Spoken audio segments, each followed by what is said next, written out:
Welcome back to Winners and Losers. There's no football, so we're back on the transfer hype. I'm back from holiday as well, as you can tell from this wonderful golden tan. Look at those freckles, mate. It's like a ginger Dalmatian. Oh, Chris Hamill is sat to my right. Chris, we're starting with Everton. Why are we starting with the Toffees? They're in our winners section this week, Joseph, because they've already spent £54 million. They've gone big early in this transfer window, picking up Jordan Pickford and Ajax midfielder Davy Klaassen for a combined £54 million, as I just said. Pickford, steep at 25. Yeah, just about. Although he looks like a decent prospect. He was making 2.2 saves per goal he conceded last season. That is better than Thibaut Courtois. And more importantly, more pertinently for a young goalkeeper, he has good hands. He catches it 81% of the time, as opposed to punching it. That bodes well for the future.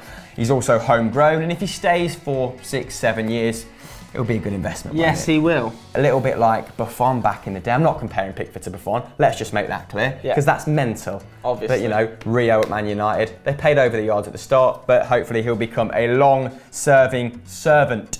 Yes, Klaassen though, a little bit more confused about Klaassen with Schneiderlin and Gay. Very much, they've cemented their places in that midfield, haven't they? I'm not sure where he fits in that central berth. Maybe he's going to take Barkley's place a little bit higher up the pitch. But Barkley looked to be showing some form at the tail end of last season under Koeman after some tough love from the Dutchman, didn't he?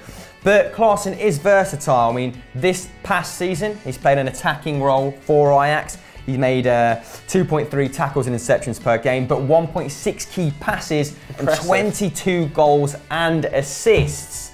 So yes, very much in the number 10 mould, whereas 2 years ago, he was putting in 4 tackles and interceptions and only 1 key pass and only 15 goals and assists, which just shows you the diversity to his play.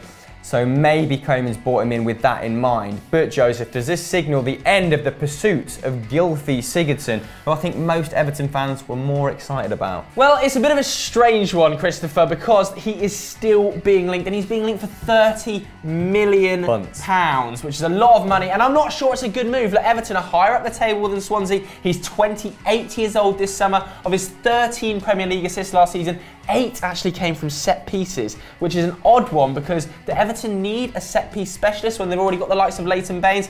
I'm not so sure, especially at £30 million. However, there is still a really, really dodgy scenario for Everton here, and that's that they're going to lose Romelu Lukaku. It looks increasingly likely. Romelu has said very clearly that he wants to leave. He has contributed to 31 Premier League goals this season, only bettered by the likes of Harry Kane and Alexis Sanchez. He took 150 of Everton's 500 shots. That's 30% this season. I mean, Kane only took 20% at Tottenham Hotspur. The guy is an incredible player. Looks like he's going to go to Chelsea potentially. Bayern Munich also interested, but I don't think they'll pay €100 million for a player like Lukaku. Even Chelsea slightly put off by that fee.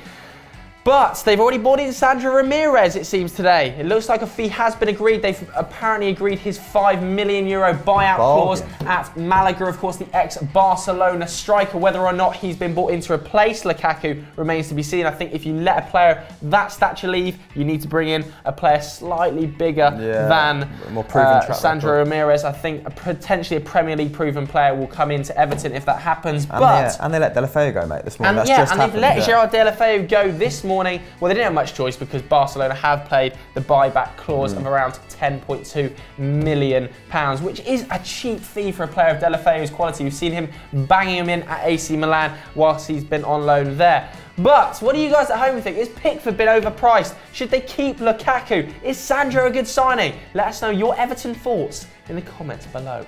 Next up is the curious case of C-Ron's tax fraud and his subsequent apparent wanting away from the Bernabeu.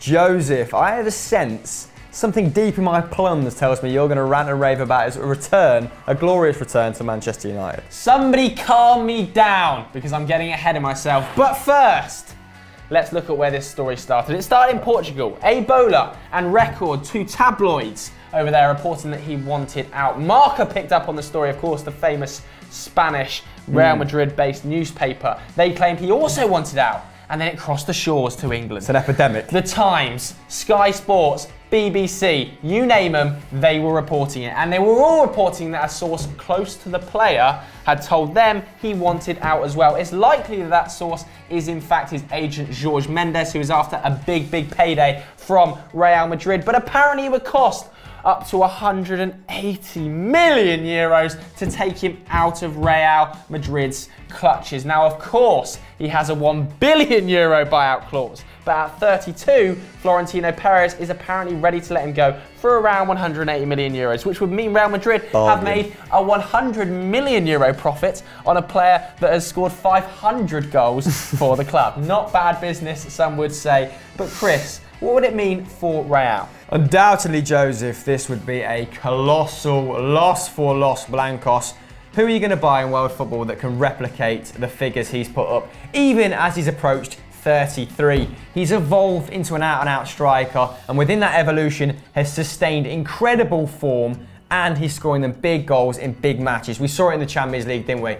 Don't get us wrong, he's irreplaceable, but let's play devil's advocate here. If they got 180 million pounds for him, they could increase their bid for Mbappe, couldn't they? I think they've had 110, 120 million euro bid rejected for the young Frenchman, who is seen as the superstar, the next superstar of world football. So maybe they'd go and get him. Maybe they wouldn't need to sell Morata, who actually put up more goals than Benzema last season in 600 fewer minutes. Maybe it'll help the development of Asensio out wide if Morata moves into that central berth, and maybe Mbappe can play a little bit wide.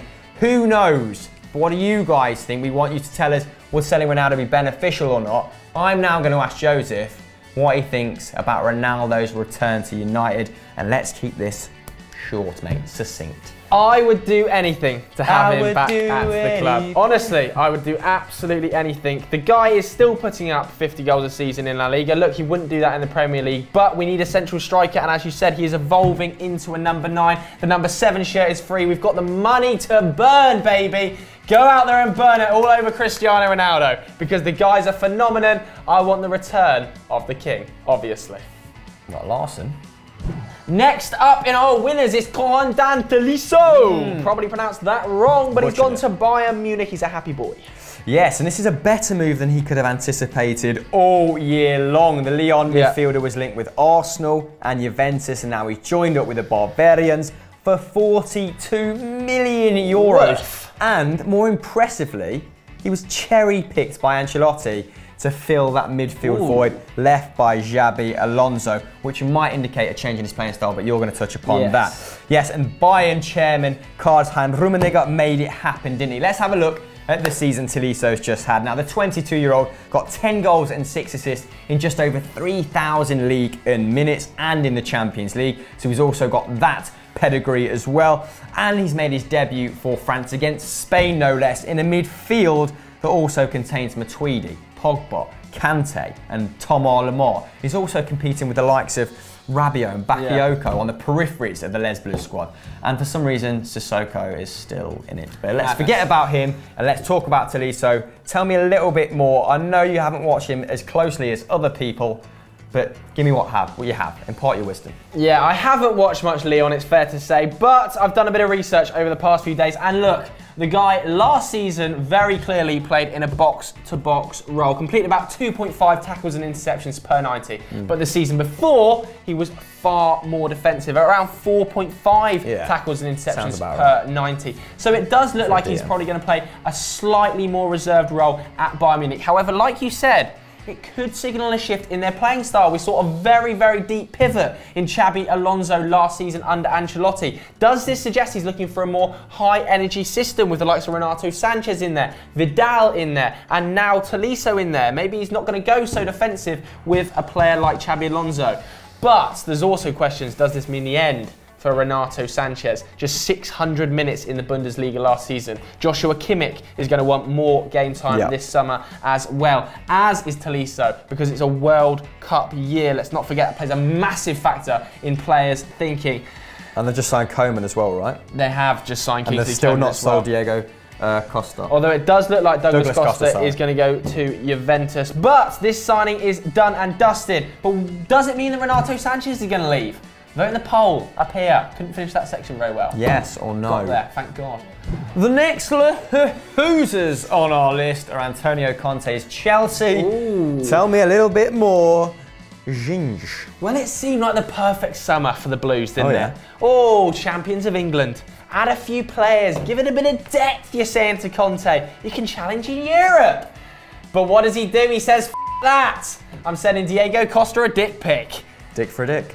That sort of thing. Well, he didn't exactly send a picture of his knob, but he did send a text saying, I want you out of the club, Costa, and Costa is going. Not sure where just yet, and he still hasn't signed any players. And Roman Abramovich is refusing to pay 100 million euros for Romelu Lukaku. Conte is not a happy bunny. Sky Italia and Di Marzio both reporting that he could leave the club if the right players aren't signed, like he did at Bari, of course, when he left over transfer dealings. I'm not saying he's going to go because he'll probably end up staying, signing a new contract and signing Lukaku. But if he does go, who could come in?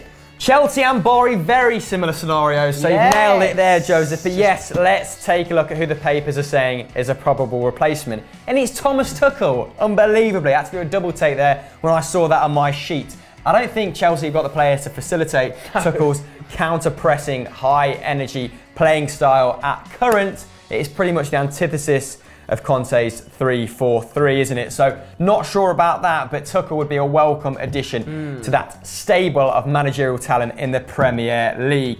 Now, there's also key members of the squad and members on the periphery who are stalling over new deals too. So there's some bubbling, dissent under the surface. You've got Courtois, he's only got 2 years left on his contract, and he's not signing a new deal at the minute. I think his missus wants him to go back to Madrid. Definitely wants him out. 100%. Dominic Solanke, he looks like a hell of a prospect. Watched him at the Under-18s World Cup. Is it Under-20? Under-20 World Cup.